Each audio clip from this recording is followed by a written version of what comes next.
Star Wars 7 by 7 episode 2670. Today, it's Fettday. Monday is Fettday here at Star Wars 7 by 7 as we continue the run-up to the book of Boba Fett. And today, we're looking at the next set of stories in his current canon timeline. These are episodes from Season 2 of the Clone Wars, and this episode is brought to you today by the fine folks at cufflinks.com. Punch it!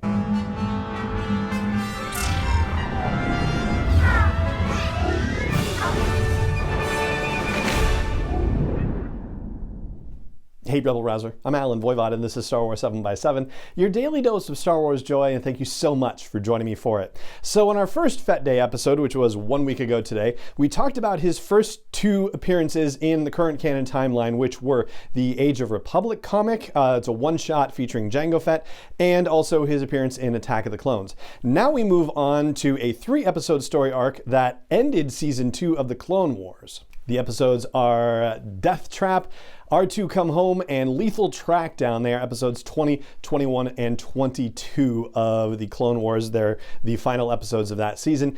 And here's what we're going to do. We're going to do one of our top takeaway episodes here and focus on 5 from this particular story arc. So let's start with the first takeaway of just what the heck Boba Fett is currently up to and how he got there. And we don't actually know a lot of the intervening details, but this is what we do know. A year after the events of Attack of the Clones, give or take, he is part of Aurra Sing's bounty hunting crew. Aurra Sing is the person we saw in a one-shot cameo overlooking the pod racing events of the Phantom Menace, right?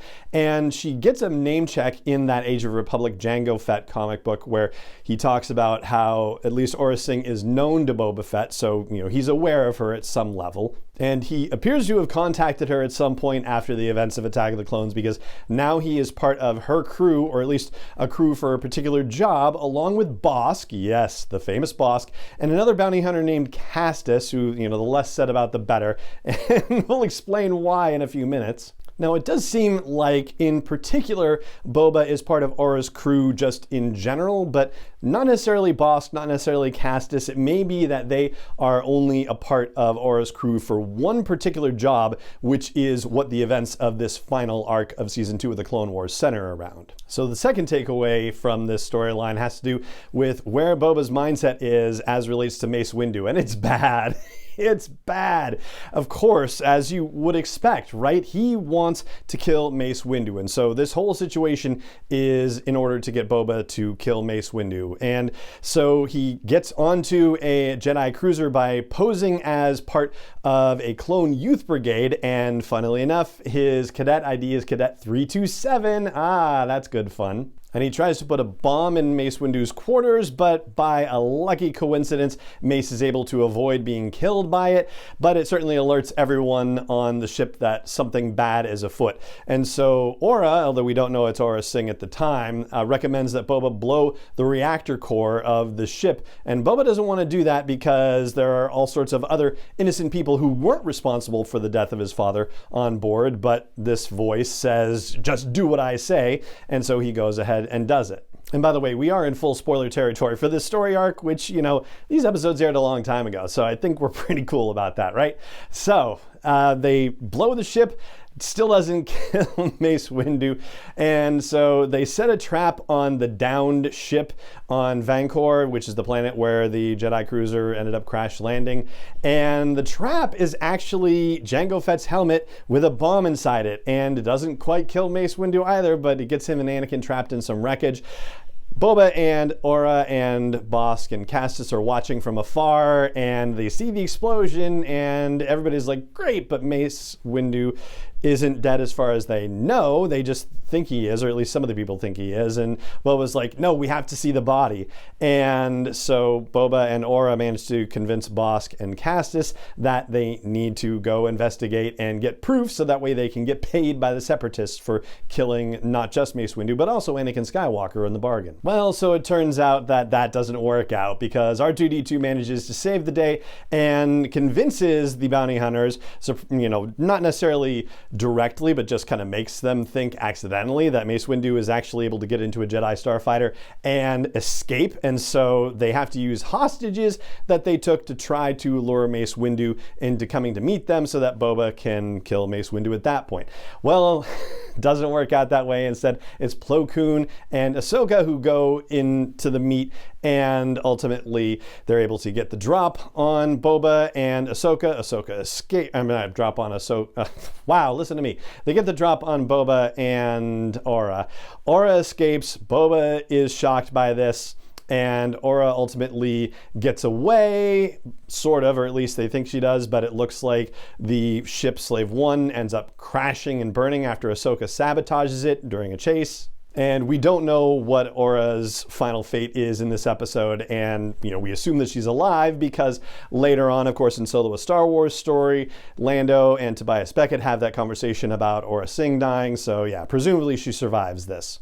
And I'm blowing through that stuff because we're really here to talk about Boba Fett and what we learn about Boba Fett as a result. So just know that for this takeaway's purposes, this becomes a quite convoluted plan where they keep getting close to killing Mace Windu and not quite killing him, and having to continue to take steps to try to finally get a hold of him, and it just doesn't work. So the third top takeaway from this story arc is what we learn about Boba and who he is a year after the events of Attack of the Clones. He still has a certain mentality about him that's very honorable in a sense. I mean, he objects to the idea of killing all the other clones just to get to Mace Windu, even though he says, I'm not your brother, when people are talking to him about, like, you're my brother.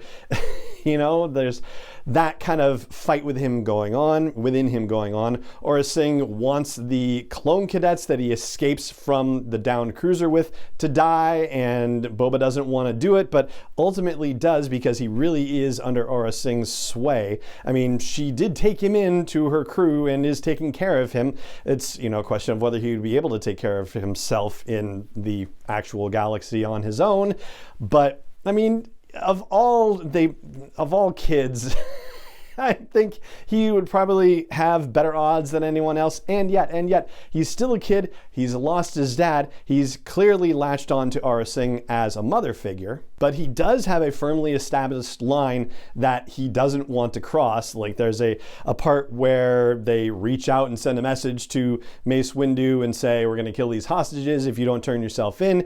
And Aurra Sing wants Boba to kill one of the hostages on a hologram, and he just won't do it. So she ends up doing it instead, and then gives him a bunch of grief and smacks him around and says, next time I tell you to pull the trigger, do it. And there's a moment late in the story arc in the final episode, Lethal Takedown, where Boba has the choice to reveal to the Jedi where the hostages are being held. And Hondo Ohnaka, who ends up being part of this because apparently he and Aurra Sing had a thing in the past before, tells Boba, go ahead, tell the Jedi where the hostages are because it's the honorable thing to do and it's what your father would have done. And clearly this matters a lot.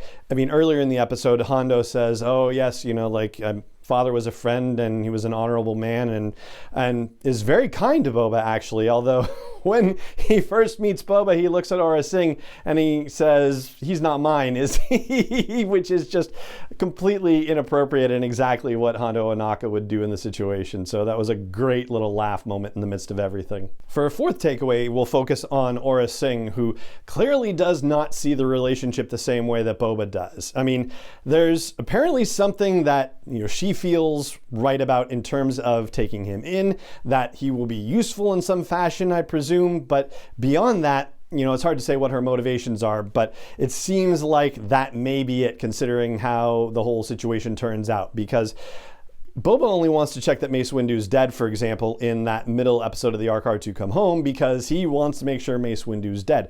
Aurra agrees, but only because they need proof of his death. They need to see the body. They need to bring back Mace's head to the Separatists, for example, in order to get paid. And hey, if Anakin's there and they can bring his head back too, then they'll pay double. Isn't that great? So Aurra definitely motivated by money comparatively, where Boba is just motivated by his revenge situation. It just so happens that their interests align in this particular case. But Aurra is much more bloodthirsty by comparison to where Boba's at. Aurra is willing to kill anyone and everyone. And in fact, when the Jedi, when Mace Windu and Anakin Skywalker get onto the deck of the Endurance and they're investigating the wreckage, they find a bunch of clone troopers who have been executed. And guarantee you that wasn't Boba who did that. That was Aurra and probably Bossk and probably Castus too. And we see at different moments how appalled Boba is by this, but he is stuck with her and really has no choice. And also in this particular mission, since it is all about Mace, he is kind of stuck with her in that sense too, that he has to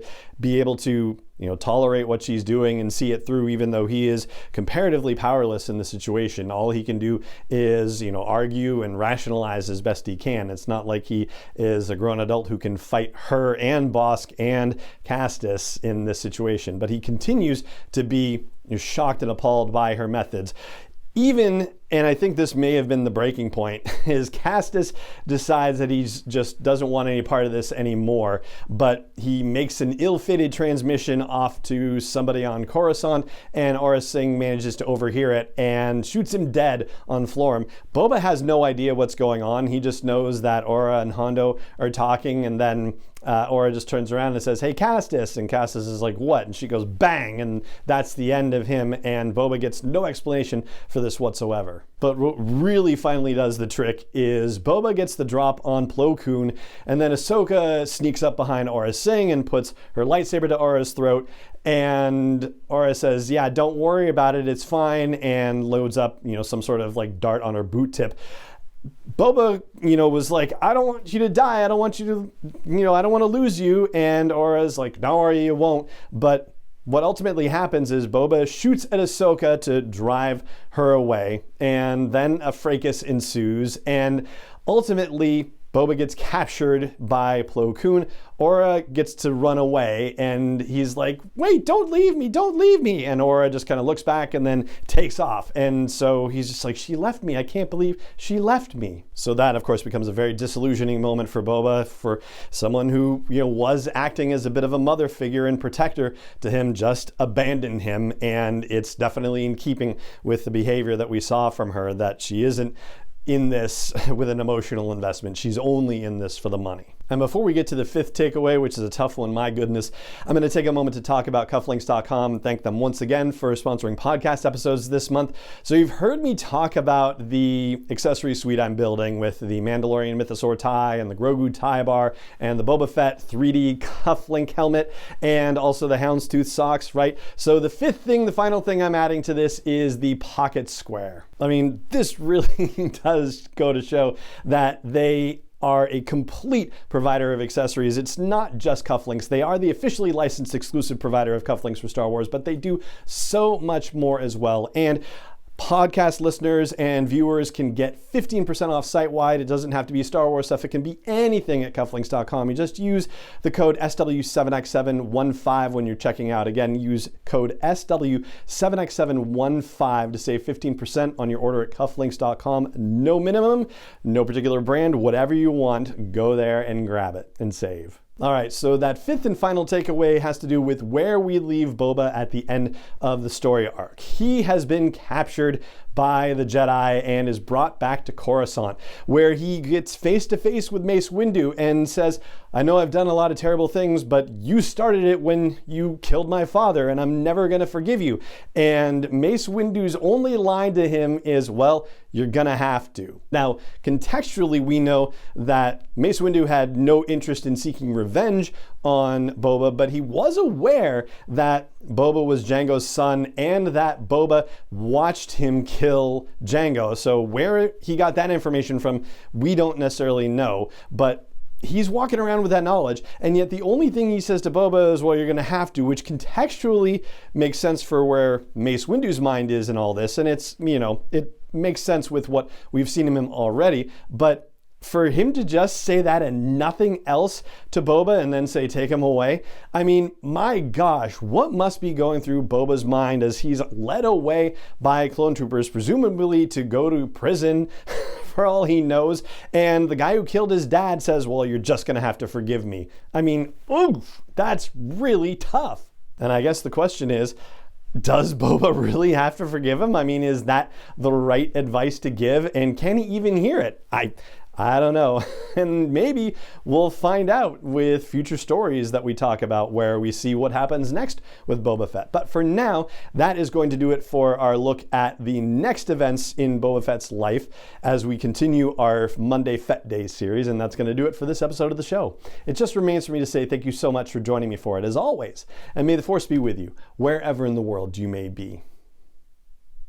7x7 is not endorsed or sponsored yet by Lucasfilm Limited, Disney, or 20th Century Fox, and is intended for entertainment and information purposes only. Star Wars, the Star Wars logo, all names and pictures of Star Wars characters, vehicles, and any other Star Wars related items are registered trademarks and/or copyrights of Lucasfilm Limited, or their respective trademark and copyright holders. May the Force be with them. All original content is copyright 2021 by Star Wars 7x7. We hope you love it.